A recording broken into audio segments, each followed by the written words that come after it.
Buffalo Bills quarterback Josh Alen, who's being evaluated for a potential UCL injury suffered in Sunday's game versus the Jets, his availability for next week's matchup against Minnesota is up in the air. Head coach Sean McDermott said, quote, "We'll see where it goes. I'll know more in the next 24 hours and then probably be able to check back in with you on Wednesday again." Perhaps he'll be able to go after all, or if not, backup quarterback Case Keenum would take over. And if Keenum does get the start, Vikings can't help who's on the field. Although unfortunate potentially for Buffalo if Allen has to sit, for the Vikings, that's not their problem. But I tell you what, man. As a Vikings fan, I want Josh Allen healthy and ready to play on Sunday.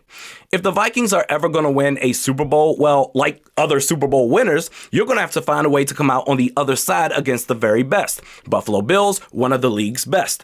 And I clowned Josh Allen after the Stephon Diggs trade saying, okay, dude, you want to force your way out of Minnesota, Stephon Diggs? Good luck playing with a quarterback who, prior to this trade, had not eclipsed a 60% completion rate.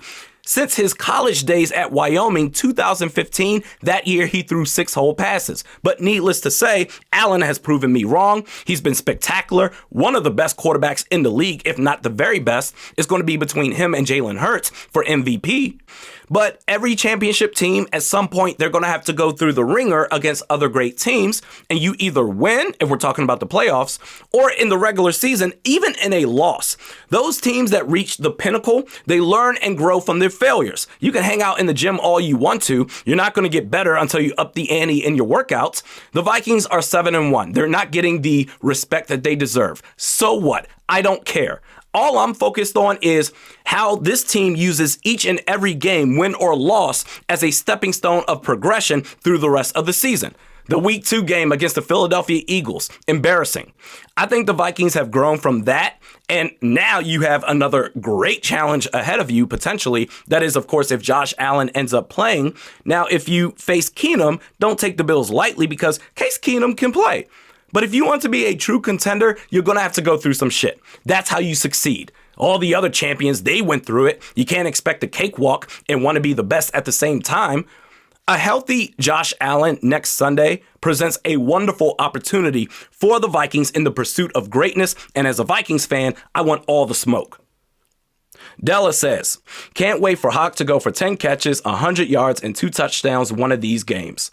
Well, I tell you what, next week's game against Buffalo, he's going to get pretty close to that, in my opinion. I don't think he ends up with 2 touchdowns, but I do think he gets a score.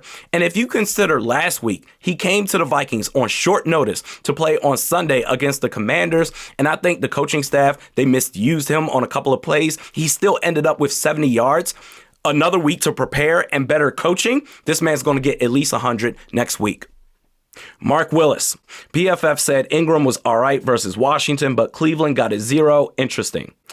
There was nothing all right about Ed Ingram on Sunday. He was a disaster. Now, to your point, Ezra Cleveland, he got dashed up as well, but I'm willing to give more leniency to Ezra Cleveland because he has a larger body of work. Whereas Ed Ingram, this is his rookie year, and he's been on a downward slope for at least the last 4 weeks.